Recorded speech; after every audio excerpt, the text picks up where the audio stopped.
በጸሎተ ሐሙስ ሁሉም ምዕመናን ይቆርባሉ፣ ስጋው ደግሞ ይቀበላሉ። መቁረብ የሚቻላቸው የተዘጋጁ ሁሉ ይቀበላሉ።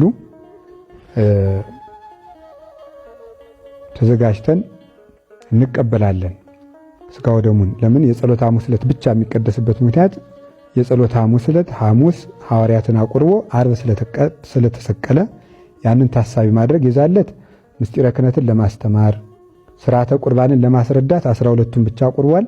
ዛሬ ግን ስጋው ደሙ ለሁሉ ስለተሰጠው ሁሉም ምዕመናን ይቆርባሉ ማለት ነው። በዚህ ዕለት ሐሙስ ጌታችን ኢየሱስ ክርስቶስ 12ቱን ሐዋርያት ፈትቶ ባርኮ አቆረባቸው። ወይም ስጋውን ደሙን ይህ ለሚፈሰው ደሜ ነው፣ ይህ ደግሞ ስለተቆረሰው ስጋዬ ነው፣ ይህን እያሰባችሁ ብሉ ጠጡ፣ ሁሌም ግን እኔን እሰውኝ ሲል ይህንን መልእክት አስተላልፎላቸው ነበረ። በዚህ ዕለት ደግሞ ግን እንደ ጴጥሮስ ቀድሞ ያመነና ቀድሞ ደግሞ ክህደትን የፈጸመ ሐዋርያ ነበረ። ይህም በዛሬው ዕለት የሚፈጸምበት ፕሮግራም ነው። ይህም በዛሬው ዕለት ቃሉን የካደበት የሚታሰብበት ቀን ነውና ይህ ደግሞ ዲያቆን ሄኖክ እንዲህ ብሎ ይናገራል። ሐሙስ ዕለት የሆነውን አስታውሱ። ሐሙስ ዕለት ጌታችን ሊሰቀል አንድ ቀን ሲቀረው እንደሚሞት እንደሚሰቀል ተናገረ። ከሐዋርያት መካከል ቅዱስ ጴጥሮስ ያው ለጥያቄም ለመልስም ለእምነትም ለክደትም ከሱ ሊቀድም አልነበረም። ተነሳና ጌታ ሆይ ሌሎች ሁሉ ቢክዱ እኔ ምን አልልህም አለ። ጌታችን ግን ዶሮ ሳይጮህ እንዴት ትክደኛለህ? በፍጹም አለ። ኧረ ምን ሲደረጋል? በኋላ ቅዱስ ጴጥሮስ ልክ ጌታ ሊያዝ ሲል በእውነት በረከቱ ይደርብን። ጴጥሮስ የዛኔ 58 ዓመቱ ነው። ስንት ዓመቱ? አረጋዊ ነው። ልባ ከወጣቶች ወታደሮች ጋር ሊዋጋ ውጊያ ጀመረ ሰይፍ አንስቶ እና በዚያ ውጊያ የሊቀ ካህናቱን ባሪያ የማልኮስን ጆሮ ቆረጠ። ሊቃውንት እንደሚነግሩን እሱ የሰደደው ለአንገቱ ነበር፣ ግን የሥራ ልምድ ስለሌለው ምን ቆረጠው? ጆሮውን ቆረጠው። እና ጌታ እንደውም በዚህ ጆሮ ጦስ ጴጥሮስ ችግር ውስጥ እንዳይገባ ለማልኮስ አዲስ ጆሮ ሰጠው ይላል። ለሁላችን አዲስ ጆሮ ይስጠን። መሬት ላይ ጆሮ ፈልጎ አንስቶ ገጠም አይልም። አዲስ ጆሮ ነው የሰጠው። ምን ያደርግለታል? ስንት ወሬ የሰማ ጆሮ አይደል? አሁን እንደው የኛንም እንደው ጆሮ ጴጥሮስ መጥቶ በገነጠለው ቅዳሴያችን ይላል አንተን ብቻ የሚሰሙ ጆሮዎችን ምን በለን ስጠን፣ ይስጠን ለሁላችን። አሁን ጴጥሮስ ጌታን እያዳፉ ሲወስዱት ሲያይ ጥሎ እንዳይሄድ ይወደዋል ክርስቶስ። ቀረብ እንዳይል ደግሞ አብረው ቢሰቅሉኝስ ብሎ ፈራ። ስለዚህ ጴጥሮስም ጌታን ከሩቅ ይከተለው ነበር ይላል። ከምን ይከተለው ነበር? ይሄ ማለት ቤተ ክርስቲያን በሩቁ ነው የሚሉ ሰዎች አሉ። አንቺ ቀረብ ቀረብ አትበይ፣ ጥሩ አይደለም ይመክራሉ። ልጆቻቸውን ቁጭ አድርገው እንደደና ነገር ነው። አንቺ ቀረብ ቀረብ አትበል የሚሉዋል። ከሩቅ ሲከተለው በረደው። ሲበርደው እሳት ሊሞቅ ቁጭ አለ። እሳት ደግሞ ሙቀት ብቻ ሳይሆን ብርሃንም አለው። የጴጥሮስን ፊቱን ወለል አድርጎ አሳየበት። እንጂ አንተ ከሱ ጋር አልነበርክ እንዴ አሉት። አንተ ከሱ ጋር አልነበርክ? ኧረ የምትሉትን ሰውየውን አላውቀውም አለ። ማንን አላውቀው?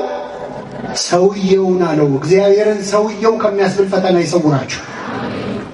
አላውቀውም አለ። ሶስተኛ ጊዜ ጆሮን የተቆረጠው ሰውዬ ዘመድ መጣና እንዴ አንተ እዛ አትክልት ውስጥ አላየሁም እንዴ?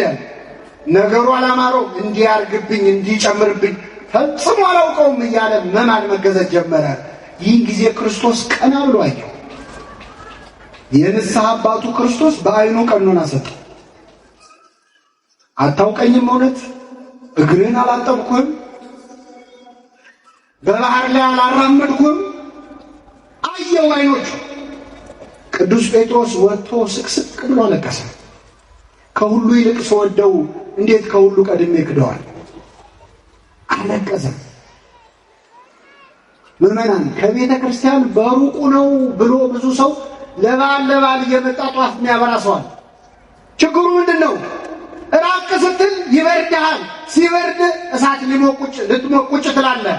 ቁጭ የምትለው ከሚያምሩም ሰዎች ጋር ነው። በጥያቄ ያጣጥፏል። አንቺ ኦርቶዶክስ አይደለሽ፣ አንተ ኦርቶዶክስ አይደለህ፣ እንዲህ ሌለ እንዴ እንዲህ አይልም እንዴ ሲሉ መልስ ስታጣ ፈጣሪውን ፍጡር ያስብሏል። ተማላጁን አማላጅ ያስብሏል፣ ያስክዷል። ቀረብ ብትል ይሻላል። ቀረብ ያለ ምን ያገኛል ካላችሁ እንደ ጴጥሮስ ሳይፈራ እስከ መስቀል ስር የተከተለ ሐዋርያ ነበር ቅዱስ ዮሐንስ። ሳይፈራ በመከተሉ ክርስቶስ ወደር የሌለው ሽልማት እዚያው መስቀል ላይ ሰጠው። ይህች ወደር የሌላት ሽልማት ማናት? እመቤታችን። ክርስቶስ ሊሞት ሲል ሊናዘዝ ፈለገ። ቤት እንዳይሰጠው፣ ቤት የለውም ክርስቶስ። የተወለደው በበረት ነው። በኋላም ለሰማይ ወፎች መሳፈሪያ አላቸው፣ ለቀበሮች ጉድጓድ አላቸው፣ ነገር ራሴን ማስጠጋበት የለም ብሎ ልብሱን እንዳይሰጠው ልብሴን ቀደው ተካፈሉ፣ በቀሚሴም ላይ ዕጣ ተጣጣሉ ይላል። ክርስቶስ ምድር ላይ የቀረው ቤቱ፣ ገንዘቡ፣ ልብሱ፣ ንብረቱ ማን ነበረች? እመቤታችን። እና ቤተ ክርስቲያን ቀረብ ያለን ሰዎች ምንም እንደው ደፋሮች ብንሆንም ኃጢአተኞች ብንሆንም ቢያንስ የእመቤታችንን ፍቅር ግን አግኝተናል። ስለዚህ ከዚህ መሃል እንደ ሳንቲሙ ቤት ሆኖ የጠፋ አለ፣ እንደ ልጁ ጨልጦ የወጣ ሰው አለ፣ ሊወጣ ጫፍ ላይ ያለ አለ፣ እንደ በጉ ደግሞ በተለያየ ነገር ተታሎ የጠፋ አለ። ሁላችንን በቸርነቱ ይመልሰን። የሰማነውን በልቡናችን ጽላት። ኢየሱስ ክርስቶስ በምሴተ ሐሙስ ሐዋርያት በተሰበሰቡበት ደጅ ላይ ተነሳና ምን አደረገ? ህብስቱን አነሳ፣ ባረከ፣ ቆረሰ፣ ሰጣቸው። እነዚህን ሶስቱን ያዙ፣ ድገሙልኝ። ባረከ፣ ከዛስ ጽዋውንም አነሳና ደግሞ አመሰገነ። እስቲ አመሰገነ በሉ። ስንት ነገር ያዛችሁ? 4። በደንብ አድርጋችሁ ስሙ። ቅዳሴው ላይ ይሄ አለ። አሁን ቀላል የማይባል ሰው እዚህ ቤተክርስቲያን የሚቀደሰውን ቅዳሴ ሲሰማ ምን ይላል? ይሄንን መች ክርስቶስ ሰራው ተብላችሁ አልተጠየቃችሁ? የምን ቅዳሴ ነው? ቅዳሴ የሚባል ነገር መጽሐፍ ቅዱስ ላይ የለም። ዝም ብላችሁ እናንተ ፈጥራችሁን ያመጣችሁ ይችላል እንዳይመስላችሁ። አሁን የያዟቻቸውን 4 ቃላት መጽሐፍ ቅዱስ ላይ የተጻፉትን ቅዳሴው ላይ ታገኙታላችሁ። የመጀመሪያው ምን አረገን ያልኳችሁ? አረ ቶሎ በሉ። ባረከ። ቅዳሴው ላይ ልክ ከመግባቱ በፊት ካህኑ እንዲህ ሲል አልሰማችሁት? ቡሩክ እግዚአብሔር አብ ኀዜ ኩሉ ዓለም አምላክነ ወቡሩክ ወልድ ዋሕድ እግዚእነ ኢየሱስ ክርስቶስ መድኃኒነ ወቡሩክ መንፈስ ቅዱስ ጰራቅሊጦስ መንጽሔ ወመንጽሔ ለኩልነ ሲል አልሰማችሁት? እየባረከ ነው ማለት ነው። 1 ሁለተኛ ምን ያላችሁ? ቆረሰ።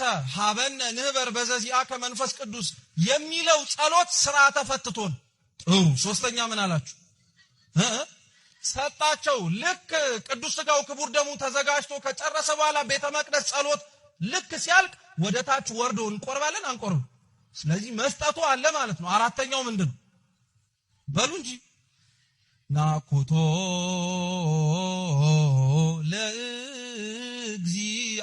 ለእግዚአብሔር ቅድሳቶ ነስያነ